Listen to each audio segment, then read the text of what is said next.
उत्तराखंडच्या मुख्यमंत्र्यांनी पूरग्रस्त भागाची पाहणी केली आहे। तर उत्तराखंडमध्ये पावसाने हाहाकार माजवलाय। याच पार्श्वभूमीवर उत्तराखंडचे मुख्यमंत्री पुष्कर सिंग धामी यांच्याकडून पूरग्रस्त भागाची पाहणी करण्यात आली आहे। तर यावेळी नुकसानग्रस्त भागाची पाहणी त्यांनी केलेली आहे। तर उत्तराखंडमध्ये पावसाने जो हाहाकार माजवलेला आहे, यावेळी अनेक घरांमध्ये पाणी शिरलंय।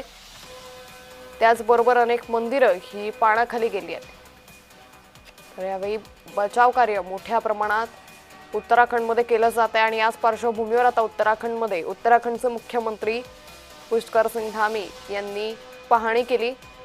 यावेळी स्थानिकांशी त्यांनी संवाद देखील साधला आणि त्यांची बाजू ही जाणून घेतली।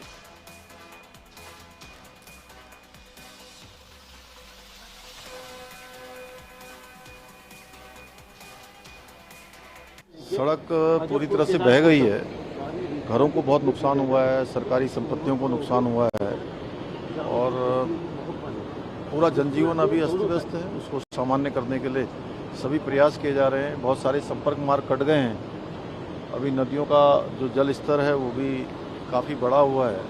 पुल भी खतरे की जद में, आप देख रहे होंगे ये हमारा सोंग और बांदल दो नदियाँ यहाँ पर मिलती हैं, उस पुल को भी खतरा हो गया है। इसका जल स्तर कम होगा। हम लोग सभी विभाग हमारे युद्ध स्तर पर काम कर रहे हैं, सभी कोऑर्डिनेशन कर रहे हैं। त्यामुळे उत्तराखंडमध्ये जो पावसाने हाहाकार माजवलाय त्याच भागाची उत्तराखंडचे मुख्यमंत्री पुष्कर सिंग धामी यांनी पाहणी केली।